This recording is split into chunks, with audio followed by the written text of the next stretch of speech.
Podcast VL. Buenas a todos y a todas, muchísimas gracias por acompañarnos en este especial de Semana Santa. Mi nombre es Raquel Huertas, soy estudiante de la licenciatura en Ciencias Teológicas de la Universidad Bíblica Latinoamericana y hoy queremos hacer un especial que va a ser unos cuantos episodios sobre este momento tan especial que vivimos todos los años y que es una de las semanas más importantes en el cristianismo, y estamos hablando de Semana Santa. La Semana Santa está rodeado de muchas cosas y muchas actividades en las diferentes iglesias, y hoy nos van a acompañar tres personas que son pastores y pastoras de diferentes comunidades, de diferentes tradiciones, y nos van a contar un poco del simbolismo y del significado de la Semana Santa. A veces nosotros relacionamos Semana Santa con momentos de reflexión, otras personas lo toman como momentos libres de su trabajo porque se dan libres no tienen que ir a trabajar, entonces aprovechan de vacacionar o de pasar tiempo con su familia o en sus casas. Y los medios de comunicación lo utilizan para pasar películas de Jesús, de la Biblia y diferentes actividades religiosas, ¿verdad? De temáticas religiosas. Entonces hoy queremos hablar un poco más desde las diferentes tradiciones. ¿Qué es Semana Santa? ¿Qué simboliza? ¿Cuándo empieza o cómo empieza? ¿Qué va alrededor? Entonces, hoy vamos a conversar con tres diferentes pastores y pastoras, una pastora presbiteriana, un pastor reformado y una pastora luterana, que desde su tradición nos va a contar cómo se vive y cómo se vivencia. Así que voy a permitir que ellos y ellas se presenten primero para conocerlos un poquito, para conocer un poco quiénes son, cuál es su tradición, qué trabajo hacen dentro de sus comunidades, y después de esto ya abarcaremos el tema. Así que bienvenidos a este especial y les dejo con la pastora Ledis. Muchas gracias, Raquel, por esta oportunidad, por este privilegio que nos concedes de conocer nuestros pensamientos, nuestras vivencias. Y bueno, mi nombre es Ledis Ruiz Contreras, pastora ordenada por las iglesias presbiterianas costarricenses. Y bueno, colombiana de nacimiento, me vine 20 y resto de años a Costa Rica, luego viví 10 años en México y terminé la licenciatura en teología en el Seminario Presbiteriano de México. Y estamos ahora pastoreando la iglesia Nueva Guásima Presbiteriana. Mucho gusto, un abrazo y muchas gracias por este privilegio y oportunidad. Muchísimas gracias, pastora Ledis. También tenemos con nosotros a la pastora Teresa. Pastora Teresa, ¿cómo se encuentra? Mi nombre es Teresa Guadamuz, pastora de la Iglesia Luterana Costarricense. Soy nacida en Pérez Celedón y llegué a esta iglesia hace más de 25 años, donde, gracias a Dios, conocí a un Dios diferente del que me habían enseñado. Un Dios cercano, humano, que camina a nuestro lado. Soy casada y tengo 3 hijos y doy gracias a Dios por este espacio que abre la Universidad Bíblica para conocer un poco más de las diferentes formas de celebrar la Semana Santa en las diferentes iglesias. Muchas gracias. Muchísimas gracias, pastora. Y también nos acompaña el pastor Roy. El pastor Roy yo lo conozco hace muchos años y tiene una forma muy interesante de hacer iglesia. Entonces me gustaría que el pastor Roy se presentase y también nos contase un poquitito de su trabajo.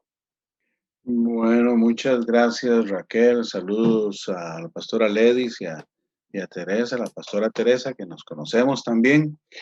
Y bueno, aquí vamos a ver qué enredo hago. Mi nombre es Roy Palavicini, soy de tradición inicialmente bautista, nací en la iglesia bautista y me desarrollé allí. y posteriormente a la Iglesia Bautista entré en uno de los primeros grupos de movimiento carismático en Costa Rica y formé parte de la Iglesia Comunidad Paz, básicamente casi que desde los inicios.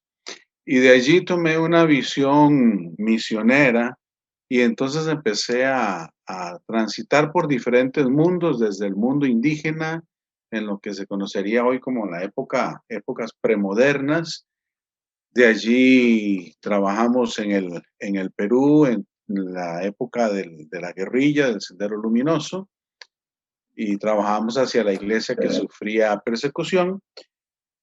De allí me fui a California y estudié en California, allí en el Seminario Teológico Fuller hice mi maestría en estudios interculturales con un énfasis en etnomusicología y pensamiento posmodernista.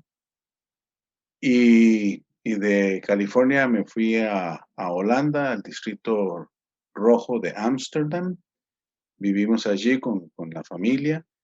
Y entonces hicimos ministerio en el opuesto de la época premoderna, más bien en el lado posmoderno. Entonces de ahí viene un poco de ideas, ¿verdad? Hoy en día podríamos hablar un poquito de un proyecto que levantamos en California que se llamaba Mall Latino, así como el mall donde vamos a hacer compras y todo eso. El Mall Latino, fue un proyecto piloto para latinos, bueno, para jóvenes de primera, de 1.5 decíamos, y segunda generación de latinos bilingües biculturales. Entonces fue un modelo que trabajaba en 2 idiomas, trabajaba en 2 culturas o en la mezcla de las culturas en el mundo de Los Ángeles, California, donde es una de los estados o una de las zonas más abiertas o liberales al pensamiento, ¿verdad? Que existe en los Estados Unidos. Y allí empezamos con este proyecto que le llamamos una iglesia posmoderna, donde empezamos a tratar de entender el Evangelio, la Biblia y las tradiciones desde la situación de las generaciones nuevas. Estamos hablando de la generación X, la generación Y, la generación Z. Y después de esto, pues de Holanda nos regresamos a Costa Rica con mi familia. Aquí trabajamos el proyecto Gedeón Urbana y empezamos con ese proyecto inicial en el cual Jessica Mora participó con nosotros como una de las pioneras. Igual un proyecto pionero que trataba de alcanzar o de contextualizar la fe cristiana en las nuevas generaciones y ahora desde Costa Rica. Le llamábamos Gedeón Urbana, gente común, con un Dios poco común. Y entonces allí acuñamos el término que llamamos iglesia de calle, no iglesia de la calle, sino iglesia de calle, que básicamente cuando decimos iglesia de la calle es que la gente dice vamos a ir a la calle a compartir el evangelio y nos llevamos todos los tiliches y todo lo que hacemos en la iglesia y lo montamos en la calle, en un parqueo, en una tarima en un parque, donde se quiera hacer, ¿verdad? Pero no es algo que realmente representa a las personas.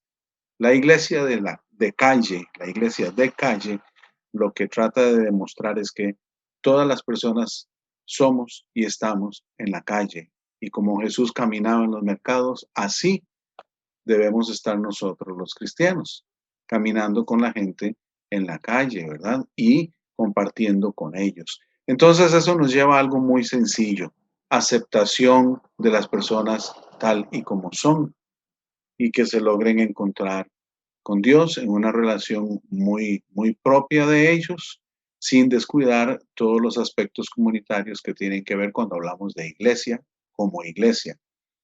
Pero entonces básicamente es el abrazar a las personas tal y como son, como ellos vienen, y encontrarnos con Dios y cada uno tener una experiencia y crecer juntos en las diferentes experiencias de nuestra relación con Dios, dependiendo de nuestra vida, nuestro contexto y lo que estemos pasando. Y entonces termino diciéndote o contándoles, pues ahora estamos trabajando con el mismo sentir de humor latino que dio en Urbana, pero desde la Iglesia Bautista en San Pedro, San José, Costa Rica, una iglesia que está muy cerca de la Universidad de Costa Rica, y la idea es implementar todo este proyecto de iglesia de calle en este local que hace 52 años fue elegido, escogido, seleccionado por revelación de Dios o de una persona o de varias personas que sintieron de hacer una iglesia que se abra hacia las nuevas generaciones, lo cual implica que es una iglesia que debe estar en continuo renuevo, renovándose constantemente, ¿verdad? Y entonces ahí sumo el asunto para amarrarlo con mi ordenación como ministro de la Iglesia Reformada, que me ordené en los Estados Unidos, que hay un postulado muy lindo de la Iglesia Reformada que dice: Iglesia Reformada siempre reformándose. Y creo que esto nos invita a ese renuevo generacional y al evangelio en cada generación y en cada contexto. Perfecto, muchísimas gracias. Bueno, como pudieron escuchar, vamos a tener 3 perspectivas muy interesantes y muy diferentes, pero sorprendentemente, que me voy a adelantar, creo que al final nos vamos a dar cuenta que no somos tan distintos. Entonces, vamos a empezar desde el principio. El propósito de este especial es que podamos dialogar desde estas diferentes tradiciones. Entonces va a ser un podcast donde vamos a conversar mucho, vamos a permitir que los expositores y las expositoras conversen entre ellos y se hagan preguntas entre ellos para ir encontrando esas diferencias, pero también esas semejanzas que nos acompañan durante todo este periodo.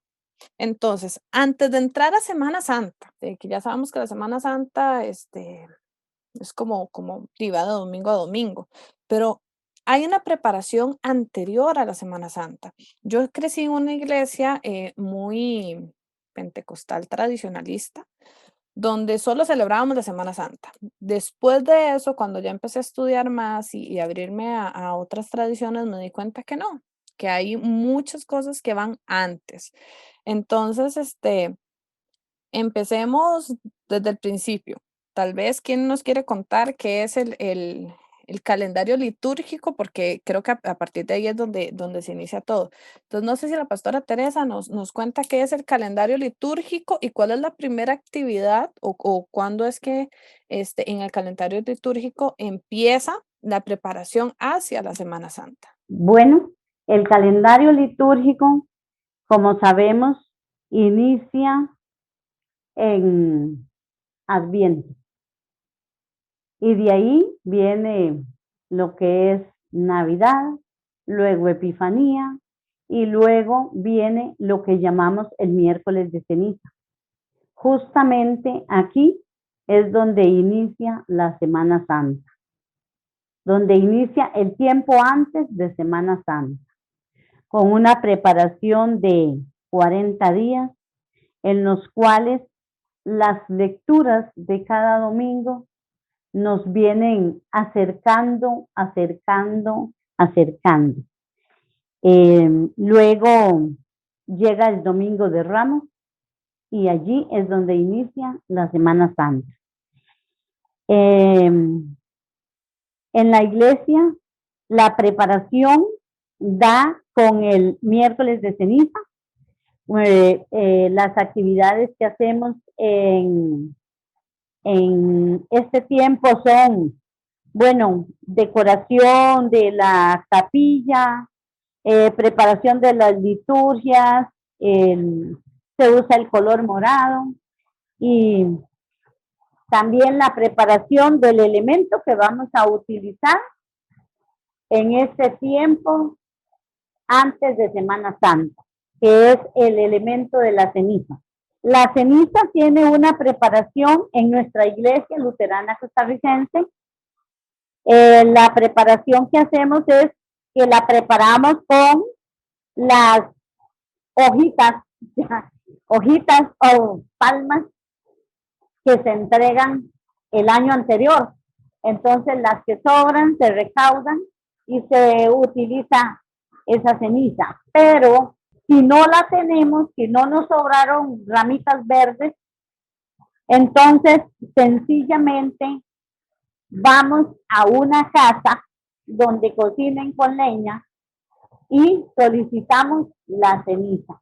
La ceniza, que es un elemento visible, un elemento muy simbólico y que nos recuerda ese momento de inicio de este tiempo especial de reflexión camino a la Semana Santa. Símbolos que utilizamos símbolos como velas de color morado y utilizamos las lecturas apropiadas, como dije.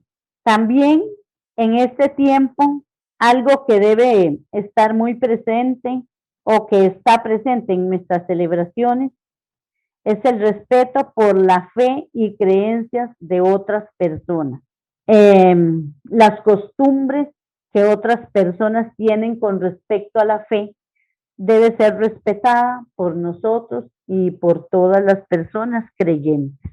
Hay personas que ya son adultas y tienen tradiciones que las traen desde sus padres. Y todo eso merece un gran respeto. Toda esta preparación culmina con la imposición de la ceniza. Y hay gente, incluso en nuestra iglesia, hay personas que también tienen como tradición que cuando vienen a las celebraciones en tiempo de Cuaresma, se ponen alguna prendita morada. Son tradiciones, son costumbres, es su fe. Entonces nosotros debemos respetar esa fe de las demás personas. También una cosa que me gustaría nombrar en este momento es sobre el ayuno.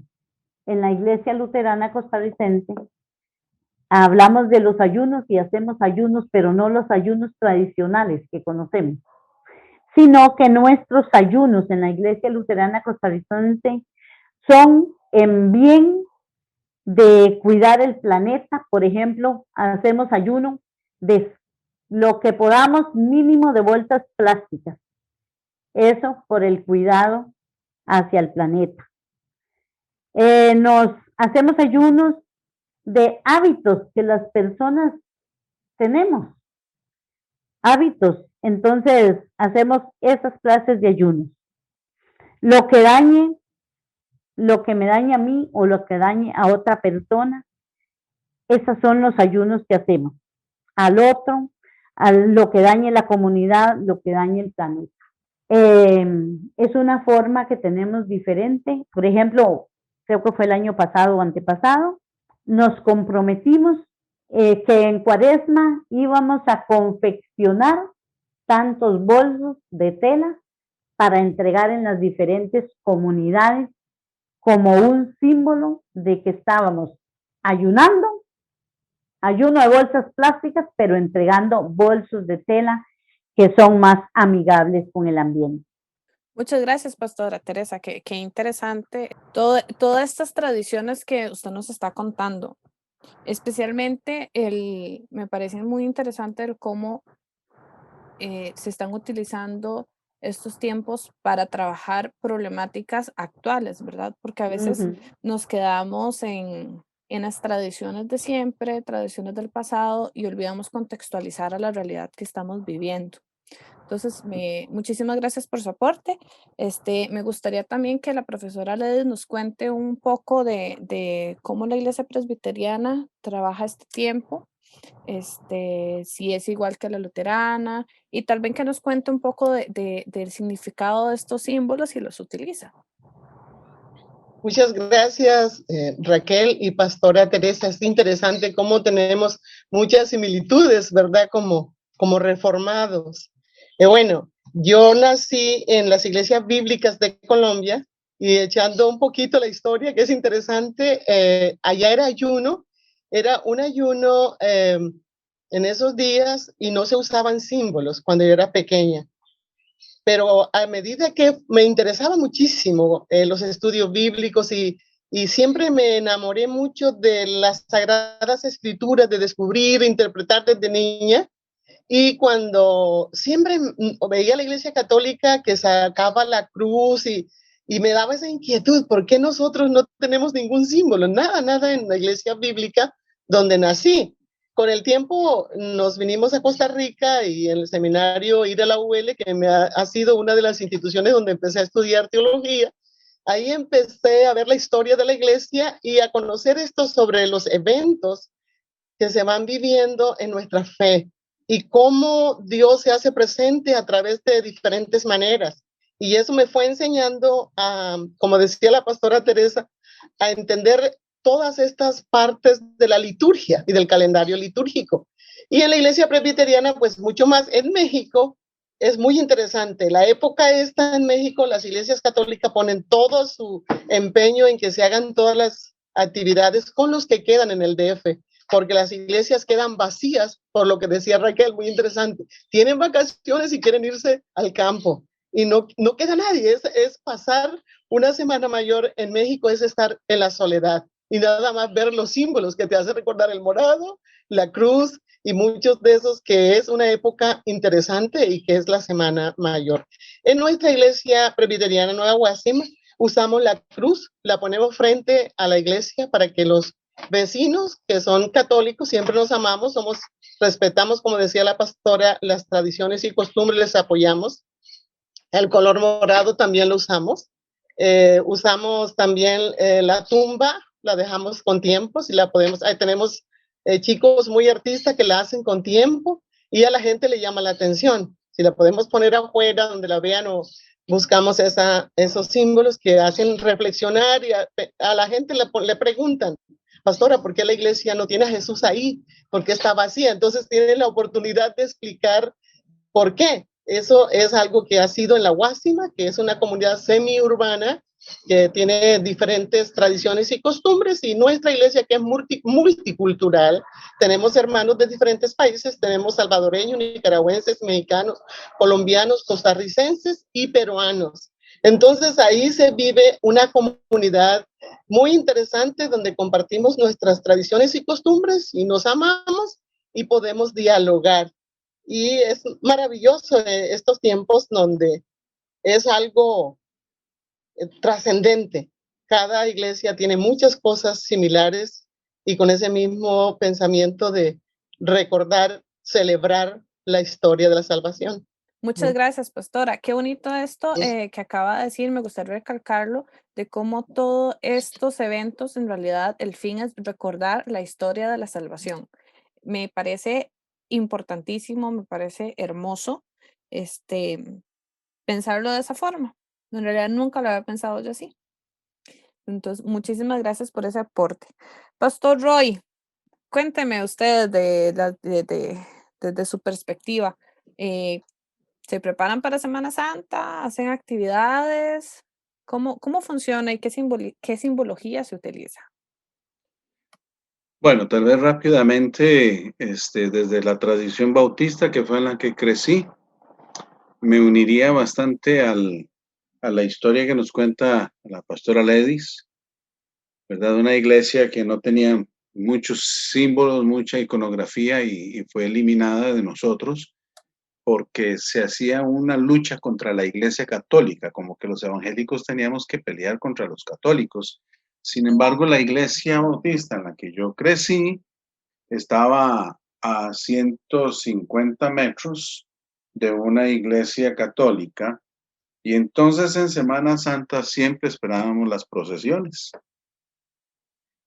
Entonces la iglesia bautista hacía una actividad para el Domingo de Ramos, ¿verdad? La entrada triunfal, como le llamaban de otra manera. Se preparaba muchas veces un culto para el Viernes Santo, y el Domingo de Resurrección también se hace un culto. Normalmente, bueno, cuando estaba pequeño se hacía a la misma hora regular del culto, algunas veces se cambiaba para hacerlo tempranito en la mañana, a las 6 de la mañana, al amanecer, ¿verdad? Del día domingo, que era lo que simbolizaba la resurrección de Jesús. Lo curioso es que yo siempre salía corriendo a ver las calles, con todos los artes, con todos los símbolos o iconografía que la procesión católica estaba montando en las calles al puro frente de nuestra iglesia también, y que iba a pasar después de nuestro culto o en medio de nuestro culto, ¿verdad? Y también recuerdo a mis papás que nos llevaban a ver procesiones a diferentes sitios. Entonces, para mí personalmente, el ver las procesiones tiene un significado, porque me recuerdan exactamente lo que dijo la pastora Ledis, la historia de Jesús, la historia de la salvación, la historia de la gracia de Dios por todos nosotros los seres humanos y por toda la creación que Él ha hecho. Entonces, para mí cobran un significado interesante, aunque crecí de una manera totalmente aislada, en teoría, a este tipo de actividades, ¿verdad? Entonces, ahí más o menos les conté un par de cosillas. Bueno, se prepara, la iglesia bautista se preparaba como la mayoría de iglesias evangélicas, me atrevo a decir, para los cultos de Viernes Santos, el culto del domingo, con la iglesia reformada y la presbiteriana en los Estados Unidos, que estuve trabajando también. El culto del Viernes Santo a las 3 de la tarde era muy importante y se trabajaba normalmente la predicación sobre las últimas 7 palabras de Jesús, las palabras en la cruz, ¿verdad? Y entonces era un culto muy emotivo también. Y Bueno, de para allí prepararse para el culto de la resurrección, ¿verdad? Perdón, Raquel. sí, no, disculpa más bien. Nos estamos adelantando mucho a Semana Santa. A mí me gustaría que habláramos un poquitito de lo que está antes, porque ya luego vamos a dedicar bastante tiempo a todas las actividades que pasan durante esa Semana Santa. Pero ¿qué pasa antes, Pastor Roy? Por ejemplo, quiero meter aquí la cuchara.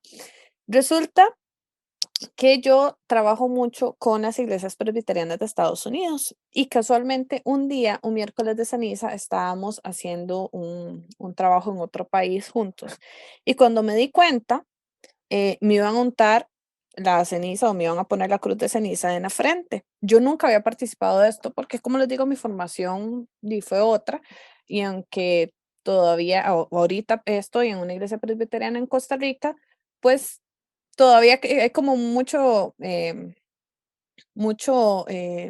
¿cómo se dice? Para no decir la palabra revoltijo, que eso es muy tico, como mucha mezcla de Es costumbres, ¿verdad? Entonces, para mí fue un poco impresionante, primero, porque casualmente lo que acaba de decir el pastor Roy era como esta división importante de no hacer lo que hacen los católicos, ¿verdad? Por lo menos en Costa Rica y creo que en mucha parte de Latinoamérica era muy importante que el protestantismo se diferenciara del catolicismo. Entonces, lamentablemente, porque ya luego cuando lo entendí, me dolió mucho, perdimos muchos de estos ritos y de esta simbología que más que una ceniza en la frente es el significado detrás, ¿verdad? Entonces, cuando pude compartir esta actividad, sentir la solemnidad, sentir el peso de lo que significaba, tener la conversación con un pastor, este, que me explicara qué era, qué significaba, para mí fue impresionante y de verdad me dolió mucho que muchas iglesias no lo practiquen.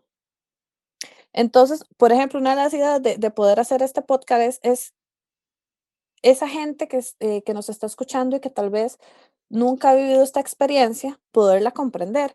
Entonces, ¿qué pasa antes de Semana Santa? Pastor Roy, desde sus diferentes tradiciones y formaciones, ¿hay alguna preparación? ¿Practican el miércoles de ceniza? ¿Qué simboliza? Y ahorita también quiero que la pastora Teresa y la pastora Ledis también nos cuenten un poco que hablaban del color morado, qué significa este color. Hablemos un poco desde ese punto de vista, ese simbologismo y su significado, ¿no? Entonces, Pastor Roy, le vuelvo a dar la palabra. Muchas gracias. Vamos a ver cómo vamos. A mí me pasó algo similar a vos. Cuando yo llegué a estudiar en California, en Seminario Fuller, fue la primera vez que realmente vi gente de corte protestante evangélico, en mi experiencia, atendiendo un miércoles de ceniza. Y yo no sabía qué era. Entonces tuve que ir a investigar y preguntar. e ir a hacer fila para que me pusieran la ceniza, porque yo quería experimentarlo también, ¿verdad? Entonces, dentro de la preparación en los contextos en los que yo he estado, no se ha trabajado mucho un término de preparación para Semana Santa, más que normalmente el anunciar, viene la Semana Santa, es la semana en que recordamos lo que Jesús hizo, en la semana siguiente al, a la Navidad, o sea, el Adviento, como nos ubicó muy bien la pastora Teresa, pero es más como el tema principalmente ha sido en las tradiciones que yo he estado, bueno, en la Bautista, preparémonos para recibir o para estar en la Semana Santa. Preparémonos como oración, meditación, no tanto durante la semana la meditación, sino antes de la Semana Santa, un proceso de oración, de meditación y el ir preparando las actividades para esa semana específicamente. Dentro de la tradición bautista, la tradición reformada es un poco más parecida a lo que nos cuenta Ledis, a lo que nos cuenta Teresa, ¿verdad? Mantiene un poquito más el orden litúrgico o del calendario litúrgico. Entonces ahí igual entramos con los símbolos, ¿verdad? Colores, símbolos, ceniza. La Iglesia Bautista nos eliminó totalmente los símbolos y los colores, no tenían ningún sentido. Y al entrar yo a hacer estos otros movimientos, digamos, estas otras nuevas formas de ir entendiendo el evangelio o el cristianismo o las prácticas que nos heredan los padres, ¿verdad? Que es parte de la herencia que nos vienen los padres. Lo que hemos hecho es una unión de de las diferentes tradiciones que vemos y consultamos o vamos viendo cómo las personas van recibiendo estas formas de preparación, ¿verdad? No hemos hecho un ayuno ni de alimentos, por decirlo así, como el ayuno tradicional. Más nos hemos ido trabajando el tema de reflexionar sobre el significado de la semana en sí desde antes para poder entender a qué llegamos a partir del Domingo de Ramos y cuál es el significado de esa semana en realidad con relación a la historia de la salvación y de la gracia. Y nosotros usamos mucho el término gracia, estamos más parados sobre esa teología de la gracia. Entonces, para tratar de entenderlo, algunos temas antes de compartirlos informalmente, antes de la celebración, ir preparando el camino para poder entender los temas específicos en sí, ¿verdad? Igual, estamos incluyendo colores, iconografía, símbolos, todo esto porque nos habla mucho. Perfecto, pastor, muchísimas gracias. Bueno, aquí vemos sí, entonces una preparación muy distinta a la presbiteriana, a la luterana, pero que al final siempre está lleno de reflexión y de símbolos de otra forma, ¿verdad? Me gustaría que tal vez la pastora Ledy nos cuente un poquitito el significado del color morado, que a mí me ha llamado mucho la atención. Digamos, mi abuela es católica y yo siempre veo que cuando empieza la cuaresma, el periodo de cuaresma, 40 días pone una telita morada en una cruz afuera de su casa. em, entonces, tal vez, pastora, si nos cuenta un poco el simbolismo del color morado, este, qué representa, y también después me gustaría que la pastora Teresa nos hable un poquitito de por qué ceniza, por qué un miércoles, por qué ceniza y qué significa esta ceniza. Entonces, tal vez empecemos primero con la pastora Ledis. Muchas gracias, Raquel. Bueno, fue tan difícil para nuestra iglesia presbiteriana Nueva Guásima quitar de la cabeza a los hermanos católicos que llegaron a la iglesia para entender que no hay diferencia en los símbolos, ¿verdad? Que se quiere es enfatizar en el significado, en el calendario litúrgico y en la celebración de algo que es histórico. Y eso me costó muchísimo como pastora, porque cuando puse una vela morada me dijeron, pero es que eso lo usan en las iglesias católicas. Entonces empezar a explicar que era muy importante, que el color morado significa, ahora para las mujeres en el feminismo significa fuerza, para el cristianismo Rey de Reyes y Jesús de Señor de Señores, que es un color que tiene un poderío que tuvo Jesús, que a pesar de que fue molido por nuestras injusticias, pudo llegar a ser el Rey de Reyes y de Gloria. Entonces cada uno le da un significado de acuerdo a su tradición, de acuerdo a su vivencia, y eso fue un proceso muy lento en la comunidad de fe donde soy pastora, ir haciendo que los hermanos vean al otro parte de la fe, de ser incluidos, de ser amados, de ser respetados con su tradición. Entonces ya me siento tan contenta que el color morado ya se ve como algo celebrativo. Es recordar que Jesús pasó momentos difíciles y que hay esperanza, que hay fuerza, que creemos en la parucía, que tenemos, como decía Roy, esa gracia, todas estas celebraciones que se pueden hacer hoy ecuménicamente. Gracias, Raquel. Muchísimas gracias. Sí, muy importante aclarar el término la parucía para quienes no lo conocen. Eso es lo que se refiere a la segunda venida de Jesús. Cada vez que se escucha ese término, se está hablando de la segunda venida de Jesús. Pastora Teresa, me encantaría que nos hablara un poquitito del tema de la ceniza y su simbología. Sí, bueno, en la Iglesia Luterana Costarricense, el imponer la ceniza en la frente de las personas nos recuerda que somos una familia universal y nos recuerda que del polvo venimos y allá volvemos.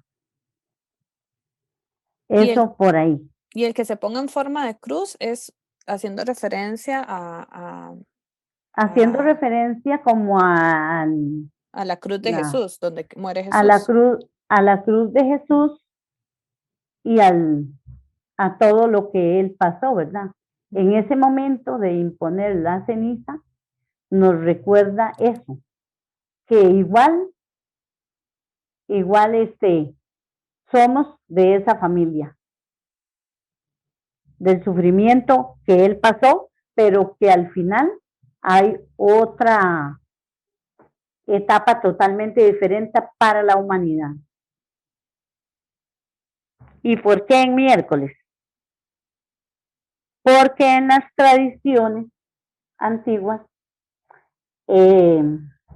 martes era como un martes el martes, los 40 días antes, los 40 días que están en la Semana Santa, antes a la Semana Santa, el martes antes de iniciar los 40 días, en las tradiciones antiguas había una gran fiesta en ese martes, porque miércoles ya entraban a contar los 40 días y entonces ese martes antes de entrar en el tiempo de reflexión era una gran fiesta en las tradiciones antiguas. Perfecto, pastora, muchísimas gracias. Bueno, nos quedamos sin tiempo para este primer episodio, entonces voy a pedir a cada pastora y al pastor Roy que nos dé a grandes rasgos como un pequeño comentario de qué hacer ahorita que ya estamos a punto de entrar en Semana Santa. ¿Qué sería lo bonito que deberíamos hacer ya de forma personal para iniciar la Semana Santa? Es un periodo de reflexión y todo, pero ¿qué deberíamos ver? ¿Qué deberíamos tal vez analizar un poco más para poder comprender mejor el periodo que viene, que es Semana Santa. Y con esto terminaremos este primer episodio y el siguiente sábado podríamos escuchar, que es cuando sale el segundo episodio, vamos a hablar ya de lleno en qué es Semana Santa, qué se celebra, los simbolismos y otras actividades que se hacen dentro de la semana. Entonces, no sé quién quiere empezar, tal vez Pastor Roy. ¿Qué hacer, en qué meditar, o por así decirlo, en preparación a la Semana Santa? Algunas ideas, algunos consejos. Comparto lo que a mí me gusta. A mí me gusta repasar la historia de Jesús, de la venida de Jesús, pero uniéndola con el Antiguo Testamento, ¿verdad? Y entonces haciendo algunas resemblanzas o viendo los paralelos que hay entre la historia de Jesús y algunas de los indicadores en el Antiguo Testamento sobre la promesa de Dios de enviar una persona que iba a ayudarnos a reencontrar la ruta, que como dicen la mayoría de culturas en el mundo, la ruta que habíamos perdido en la relación con Dios. Entonces, un poquito de estudio, algo sobre las profecías, leer un poquito sobre las profecías en los libros de los profetas. A mí me encanta meditar sobre los inicios de Génesis, el libro de Génesis y sus primeros 4 o 5 capítulos, un poco los evangelios, y ver en los evangelios es muy bonito ver las diferentes perspectivas que nos dan los escritores, ¿verdad? Los evangelistas, y unirlo con los primeros 4 o 5 capítulos de Apocalipsis, porque ellos nos llevan a los últimos momentos. Y entonces, para mí la Semana Santa al final nos prepara a esperar las nuevas etapas de vida que se prometen desde el texto bíblico, ¿verdad? Entonces, lo veo desde ese lado, y lo que quisiera amarrar ahí es la esperanza, la confianza y asegurar la gracia desde el significado inicial del término gracia como favor inmerecido, lo que yo no puedo lograr, pero que alguien logra por mí. Y entonces ver desde esa perspectiva la vida que tendremos hoy cada uno y cada una de nosotros con esperanza, con confianza, con gracia y proyección hacia los días que vienen de nuestras vidas. Por allí más o menos me quedo. Muchas gracias, Pastor Roy. Pastora Teresa. Nosotros igual es un tiempo de preparación, de reflexión y de agradecimiento. Agradecimiento a Dios nuestro Señor por dar a su Hijo para beneficio de cada uno y cada uno de toda la humanidad. Y es un tiempo en donde las mismas lecturas nos hacen reencontrarnos con lecturas como Isaías, anunciando ese renuevo, anunciando todo lo que va a acontecerle, y unirlo también con lecturas del Nuevo Testamento, donde nos hacen reflexionar acerca de todas estas promesas que tenemos desde el Antiguo Testamento, las promesas de lo que iba a acontecer, quién iba a cargar con nuestras debilidades por gracia, como lo dijo el pastor, porque no podemos hacerlo por nosotros mismos, sino por gracia y por amor a la humanidad lo hizo. Y entonces es un tiempo, lo hizo Jesús, y entonces es un tiempo de entrar en un profundo agradecimiento por ese gran amor para la humanidad. Muchas gracias, Pastora Muchas gracias. Teresa. Pastora Ledis. Sí, tenemos muchas cosas de similitud, pero en nuestra comunidad de fe, los hermanos, cuando nos reunimos a prepararnos, les gusta mucho el tema, el camino de Jesús hacia el Calvario. Y en ese tema los estudios bíblicos van enfocados y aportan, y cada miércoles tomamos un rato para mandar preguntas virtualmente, como ha sido en el medio de esta situación que vivimos, la comunicación, y entre todos reflexionamos y miramos para nosotros mismos, como hijas e hijos de Dios, cuál ha sido nuestro compartir esa gracia que los hermanos pastores han dicho, pero también compartir el amor de Dios a través de las misiones que tenemos. La misión que tenemos con los niños que son de diferente credo religioso en una comunidad marginal, compartir eso, compartir con las mamás un mensaje de esperanza en estos tiempos y de calor familiar con un diario a través de la IEPC. Llevamos esa esperanza, llevamos esa fuerza y llevamos esa preparación de recordar lo que Jesús en gran amor hizo en la cruz de Calvario. Muchas gracias. Muchas gracias a ustedes por acompañarnos en este primer episodio. Ha sido muy interesante ver un poco el camino que está antes de Semana Santa, porque a veces, como nos ha pasado a muchos, creemos que Semana Santa es solo eso, y en realidad hay mucha preparación detrás, y hay mucho simbolismo, y hay muchos periodos de reflexión y periodos interesantes que lamentablemente en muchas iglesias los obviamos o inclusive los desconocemos. Entonces, muchísimas gracias, pastores, por compartir conmigo y con los que nos escuchan estos momentos. Muchas gracias a todos nuestros oyentes por este espacio, por sacar siempre el ratito para escucharnos. Por ser un especial de Semana Santa, va a salir seguido, un sábado. Este primer episodio va a salir este sábado. El siguiente sábado tendremos otra vez el segundo episodio, donde los mismos pastores y pastoras nos van a acompañar para ya hablar más enteramente de Semana Santa. Entonces nos escuchamos el próximo sábado, y muchas gracias por este espacio.